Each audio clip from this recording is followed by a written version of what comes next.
Good morning, everyone. Today we are going to study about enzymatic drugs. Enzymatic drugs are drugs that either kill vermicide or expel vermicules, infesting helminths. These either kill vermicide. These are interfering their neuromuscular functions and microtubular functions, calcium and permeability, energy, metabolism. Classification: form, first choice drugs and alternative drugs, roundworm, ascaris lambricoides. First choice drugs is mebendazole, albendazole, pyrantel. Alternative drugs: piperazine, levamisole, ivermectin.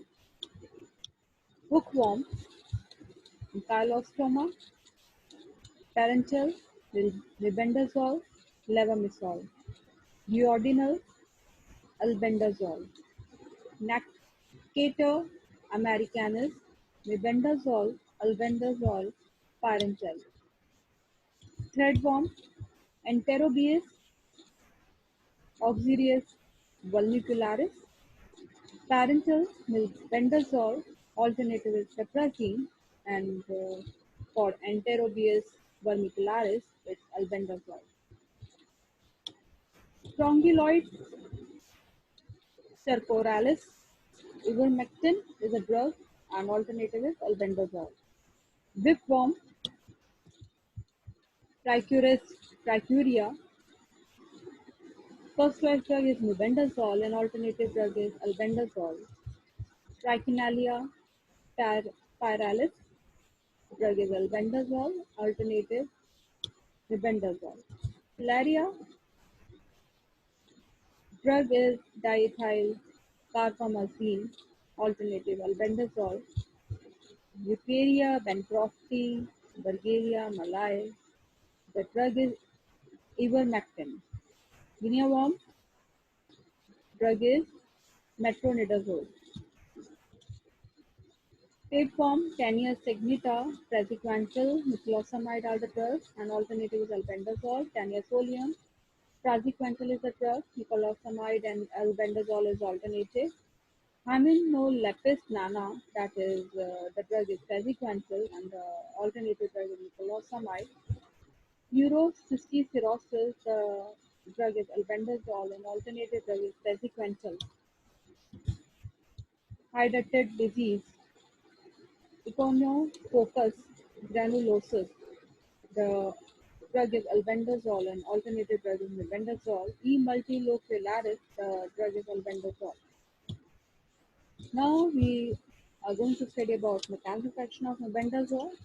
Site of action of mebendazole appears to be the microtubular protein beta-tubulin of the parasite.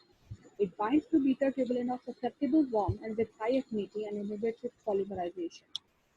In this, I am saying mebendazole जो है वो worm के ऊपर एक microtubular protein है beta tubulin. वो beta tubulin के ऊपर बाइंड करेगा विथ हाई एफिनिटी और पॉलीमराइजेशन को इनहिबिट करेगा। Next comes parental family. It causes activation of nicotinic cholinergic receptors in the worm, resulting in persistent depolarization, slowly developing contraction and spastic paralysis. Worms are then expelled. Because piperazine causes hyperpolarization and flaccid paralysis, which antagonizes the action of parental.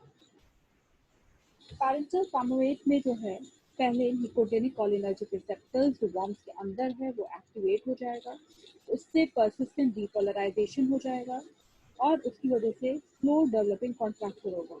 Contracture है कि जो worms की जो भी muscles हैं, जितने भी joints हैं, वो शॉर्ट हो जाएंगे और जो उसके स्किन है वो इलास्टिसिटी खो देगी, तो वो जो है स्ट्रेच नहीं कर पाएगा और स्पास्टिक पैरालिसिस हो जाएगा। मतलब है कि बॉडी स्टिफ हो जाएगी और वो जो है जर्की मूवमेंट होगी, जो वर्म्स जो है वो बाहर आ जाएंगे।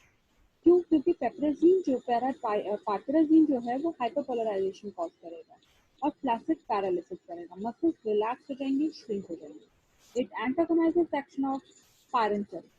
Piperazine, it causes hyperpolarization of ascaris muscle by GABA agonistic action, opening chloride channel that causes relaxation and depresses responsiveness to contractile action of acetylcholine. इसके अंदर जो है वो हाइपरपोलराइजेशन करेगा स्क्लेरोस muscle by GABA, GABA is gamma aminobutyric acid agonistic action, उसकी वजह से क्लोराइड चैनल खुल जाएगा और रिलैक्सेशन कॉज हो जाएगा और कॉन्ट्रैक्टाइल एक्शन हो जाएगा एसिटाइल कोलिन का, वो जो कॉन्ट्रैक्टाइल एक्शन है वो डिप्रेस हो जाएगा, प्लास्टिक पैरालिसिस हो जाएंगे, मसल्स रिलैक्स हो जाएंगी, श्रिंक हो जाएंगी, वॉर्म जो है जो जिंदा है वही जो है वो एक्सपेल आउट हो जाएंगे। Diethyl carbamazine citrate.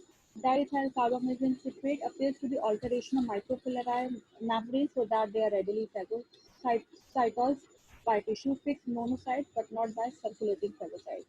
जो डाइथाइल कार्बामेथिन सिट्रेट है वो क्या करेगा, वो जो है माइक्रोफिलरी मेम्ब्रेन में ऑल्टरेशन करेगा, तो वो जो है टिश्यू फिक्स मोनोसाइट जो है फैगोसाइटोस हो जाएंगे और जो मस्कुलर एक्टिविटी होगी माइक्रोफिलारे और एडल्ट वॉर्म की वो इफेक्ट हो जाएगा due to the this causing hyperpolarization, तो इस वजह से वो डिसलॉग हो जाएंगे। Muscular activity of the microfilari and adult worm is also affected, causing hyperpolarization due to peptiding moiety, so that they are dislodged.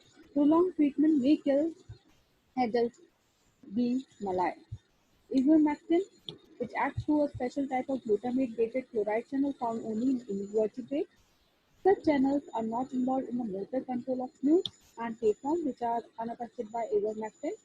Potentiation of carbohydrate transmission in the worm has also been observed. इसमें भी same वही mechanism है कि आपका जो GABAergic transmission है वो potentiate हो जाएगा, उसकी वजह से क्लोराइड चैनल खुल जाएगा, रिलैक्सेशन हो जाएगा, फ्लैटेड पैरालिसिस हो जाएगा और वॉर्म जो है एक्सपेल आउट हो जाएंगे। निक्लोसामाइड में है, it acts by inhibiting oxidative phosphorylation in the mitochondria and interfering with anaerobic generation of ATP by the tapeworm. Injured by niclosamide, the tapeworms are partly digested in the intestine. इसमें है कि आपका जो mitochondria के अंदर oxidative phosphorylation हो रहा था बॉम में वो इनिबिट हो जाएगा, तो जो टेप फॉर्म में एटीपी जनरेशन थे वो भी जो है इंटरफेयर हो जाएगा और जो टेप फॉर्म थे वो जो है इंटेस्टाइन में पार्टली डाइजेस्ट हो जाएगा। Praziquantel, it acts by causing leakage of intracellular calcium from the membrane, contracture and paralysis. Tapeworm lose grip of the intestinal mucosa and are expelled. जो praziquantel होगा वो क्या करेगा, लीकेज कर देगा इंटरसेलुलर कैल्शियम की, जो मेम्ब्रेन है कैल्शियम आयन नीचे होने लगेंगे, कॉन्ट्रैक्चर होगा, कॉन्ट्रैक्चर का जैसे मैंने आपको बताया कि कॉन्ट्रैक्चर में जो है स्किन जो है वो इलास्टिसिटी छोड़ देती है और वो स्ट्रेच नहीं कर पाता है और फ्लैसिड पैरालिसिस हो जाएंगे, मसल्स रिलैक्स हो जाएंगे, श्रिंक हो जाएगी एंड टेपम जो है वो इंटेस्टाइन म्यूकोसा पे जो चिपके हुए हैं वो ग्रिप को लूज हो जाएगा और वो बाहर आ जाएंगे।